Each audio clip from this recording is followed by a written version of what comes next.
Nagsisimula ang pelikula habang pinapakinggan ni Ethan Hunt ang isang lihim na mensahe mula kay Erica Sloane, na ngayon ay Pangulo na ng Estados Unidos. Sina Gabriel at ang tinatawag na The Entity ay patuloy na hindi mahuli, at ang entity ay unti-unti nang sumisira sa cyberspace at ginugulo ang impormasyon upang pag-away-awayin ang sangkatauhan. Nakaimpluwensya pa ito ng isang kulto na naniniwalang ito ang magdadala ng wakas ng mundo.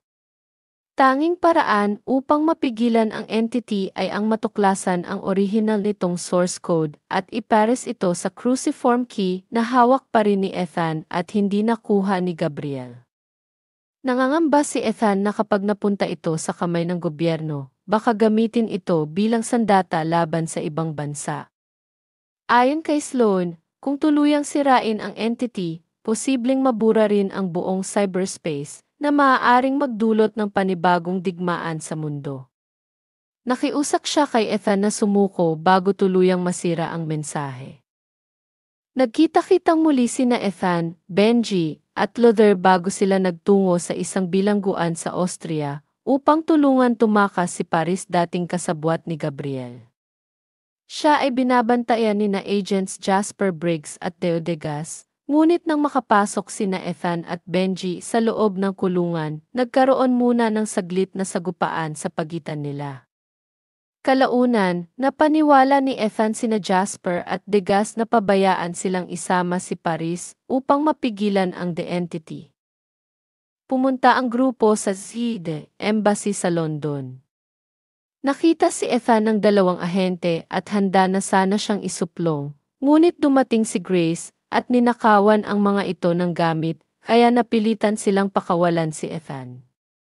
Sinabi ni Grace kay Ethan na ipinadala siya ni Kittredge upang hanapin siya. Bigla na lamang dumating ang dalawang tauhan ni Gabriel at tinurukan ng pampatulog ang dalawa. Ethan at Grace ay nagising na nakatali ang mga kamay at hinarap ni Gabriel.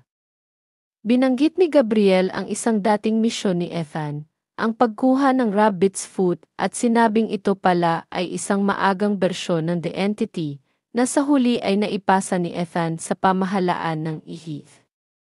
Alam ni na Ethan at Grace na itinakwil na si Gabriel ng The Entity dahil sa dati nitong pagkabigo sa pagkuha ng susi. Inutusan ni Gabriel si Ethan na hanapin ang rabbit's foot mula sa lumubog na submarinong Sevastopol. Ngunit naglabas si Ethan ng kapsulang may cyanide dahil alam niyang kailangan pa siya ni Gabriel ng buhay. Pagkakagat niya rito, nagsimulang bumula ang kanyang bibig, kaya't ipinag-utos ni Gabriel sa kanyang mga tauhan na buhayin siya muli habang unti-unti siyang nakakatakas. Nang makawala, binugbog ni Ethan ang mga tauhan at pinatay sila bago pinalaya si Grace at nagtakas silang dalawa. Nagkasalubong sina Ethan at Grace kina Benji, Paris at Degas. Nakakita sila ng isang malaking aparato na ginagamit ni Gabriel para makipag-ugnayan sa The Entity. Pumasok si Ethan sa loob nito at ikinabit ang sarili upang makausap rin niya ang ni. Alam ng The Entity na balak ni Ethan itong sirain gamit ang poison pill na ginawa ni Luther, na kailangang ikonekta sa pangunahing bahagi ng The Entity na tinatawag na Podkova. Ipinakita nito kay Ethan ang mga imahe ng digmaang nuclear at nais nitong dalhin siya sa Doomsday Vault sa South Africa, kung saan may server room na maaaring pagtaguan ng lay upang makaligtas. Naghiwalay si Ethan sa grupo upang makuha nila ang koordinado ng lokasyon ng Sevastopol. Tumakbo siya ng mabilis upang hanapin si Luther dahil alam niyang target ito ni Gabriel, lalo na't binalaan siya nitong may mamamatay na malapit sa kanya. Dinukot na ni Gabriel si Luther mula sa ospital at inilagay sa isang underground na lugar kasama ng isang bomba habang ninakaw rin ang poison pill. Kapag sumabog ito, kayang lipulin ang buong lungsod, pero sinubukan ni Luther na bawasan ang saklaw ng pagsabog. Nagkaroon sila ni Ethan ng huling sandali bago ito tumakbo palayo, at si Luther ay napatay sa sumunod na pagsabog. Sa kalsada, natagpuan ni Jasper si Ethan, at kusa itong sumuko, ibinigay pati ang susi. Habang sakay ng eroplano pabalik ng ACA, isiniwalat ni Ethan na alam niyang ang tunay na pangalan ni Jasper ay Jim Phelps, ang anak ng dati niyang mentor at kapwa VT agent na nagtaksil sa kanya at sa buong team bago niya ito napatay. Alam ni Ethan na nais siyang pag-awayin ng entity at ni Jasper. Ngunit sinabi ni Jasper na kapag natapos na ang lahat, saka na lang sila maghaharap o mag-aayos sa pagitan nila. Nakipagkita si Ethan kay Kittredge, na nagsabing nagsimula ng pasukin ng The Entity ang ilang nuclear arsenal sa iba't ibang panig ng mundo, at kakaunti na lang ang nananatiling ligtas. Dinala si Ethan upang makipagpulong sa Joint Chiefs of Staff, kabilang si General Sidney. Pinag-usapan nila ang mga kilalang misyon ni Ethan, tulad ng pagpasok niya sa vault ng Tihi at pagtakas sa pagsabog ng Kremlin. Dumating si Sloan at sinabing gusto niyang tumulong si Ethan sa pagkontrol sa The Entity. Ngunit hindi nagtitiwala si Ethan na isang tao lang ang dapat humawak ng ganoong klaseng sandata. Sa halip, hinikayat niya si Sloan na payagan siyang mag-isa sa paghahanap sa Sevastopol, dahil kung hindi, maaaring sumiklab ang isang malawakang nuclear attack sa loob ng 72 oras. Dinala si Ethan sa isang carrier sa Hilagang Pasipiko upang makipagkita kay Admiral Neely. Ibinigay niya rito ang isang sobre na galing kay Sloan na may petsang mayo 22, 1,996. Alam ni Neely ang kahulugan nito dahil pareho silang naglingkod ni Sloan sa Siberia noong araw na iyon at may mahal silang nawala. Bagamat may pag-aatubili, tinulungan niya si Ethan na makarating sa Bering Sea, kung saan sasalubungin siya ng team sa ibabaw ng yelo sa isang tiyak na oras at lugar. Dumating sina Benji, Grace, Paris, at Degas sa Matos Island, sa bahay ni William Donlo, isang dating empleyado ng TIE na inilipat doon matapos ang pagnanakaw ni Ethan sa vault. Kasama ni Donlo ang kanyang asawang si Tapisa. Kahit pilit magkunwaring normal, hindi mapigilan ni Benji na magpakitang masyado siyang humanga nang makilala si Donlo, kaya napilitan si Grace na aminin ang tunay na dahilan ng pagpunta nila. Alam ni Donlo ang kinaroroonan ng Sevastopol, at napagtanto niyang may kinalaman ito sa The Entity. Lalo pang lumala ang sitwasyon nang malamang may grupo ng mga Russian mercenaries na nasa loob na ng bahay ni Donlo, at hinahanap din ang Sevastopol. Tumulong ang grupo sa pakikipaglaban sa mga Russian sa isang putukan, pero nasunog ang bahay ni Donlo. Sa huli, nailigtas nila si Donlo at ang kanyang asawa. Ipinababa si Ethan sa Bering Sea at sinalubong ng isang team na pinamumunuan ni Captain Bledsoe. Habang naghahanda siyang sumisid sa ilalim ng dagat, isa sa mga kasamahan sa team, si Hagar, ay nadiskobring tagasunod pala ng The Entity at tinangkang patayin si Ethan. Naglaban sila hanggang sa mawalan ng malay si Hagar matapos siyang patumbahin ng isa pang miyembro ng team, si Kodiak. Dumating ang sub-team sa tinukoy na lokasyon at ibinaba si Ethan sa dagat habang suot ang sarili nilang diving suit. Nakapasok siya sa loob ng Sevastopol at natagpuan ang mga bangkay ng mga crew na hindi na itaboy palabas ng submarine nang ito'y tamaan.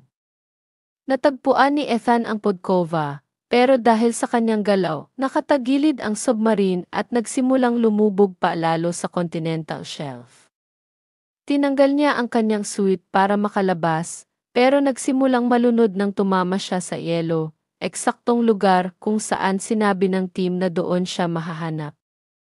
Hinila siya palabas ng tubig ni Grace. Matapos ma-revive si Ethan sa loob ng decompression chamber, muling sumama siya sa kanyang team. Kinausap niya si Donlo at humingi ng paumanhin dahil siya ang dahilan kung bakit ito na-relocate sa Arctic. Ngunit sinabi ni Donlo na wala siyang pagsisisi dahil doon niya nakilala si Tapisa. Pinag-usapan ng grupo ang kanilang plano na i-upload ang The Entity sa isang physical na drive matapos ikonekta ang poison pill sa Podkova. Ang mahirap na bahagi ay ang tiyempo, hindi dapat maaga o huli. Inaasahan ni Ethan na nasa Doomsday Vault na si Gabriel at hinihintay silang isuko ang Podkova upang makuha niya ang kontrol sa The Entity. Ipinagkatiwala rin ni Ethan kay Grace ang responsibilidad ng pag-upload. Pagbalik sa CIA, pinag-uusapan ni Sloan at ng kanyang gabinete ang mga contingency plan dahil tinatarget na ng The Entity ang ilang pangunahing lungsod. May isang mungkahi na sadyang bombahin ng nuklear ang isang lungsod na pipiliin ni Sloan para mailigtas ang bilyon-bilyong buhay. Matapos pumili si Sloan ng lungsod, naghahanda na siyang ilunsad ang bomba, pero sa huli ay nagpasya siyang i-deactivate ang lahat ng nuclear weapons ng Amerika para hindi ito mapasa kamay ng The Entity. Isang tagong tagasunod ng The Entity ang nagtangkang barilin si Sloan, pero nauna siyang pinatay ni Sydney, na kalaunan ay namatay rin sa tinamong sugat. Sumunod naman ang natitirang miyembro ng gabinete sa mga utos ni Sloan. Bumababa ang grupo sa vault, kung saan sinalubong sila ni Gabriel, Jasper, at Kittredge. Sa gitna ng lugar ay may malaking nuclear device na pinagana na ni Gabriel at sasabog sa loob ng 20 minuto. Nais ni Kittredge na kunin ang poison pill at ang Podkova para magkaroon ng kontrol ang AFI sa The Entity, ngunit biglang nagkaroon ng putukan, kaya nakatakas si Gabriel dala ang poison pill. Hinabol siya ni Ethan habang sina Benji, Grace, at Paris ay nagtungo sa server room upang tapusin ang pag-upload. Tinamaan ng bala si Benji at kinailangang operahan agad ni Paris, na nagtagumpay at tinulungan si Grace sa proseso ng pag-upload.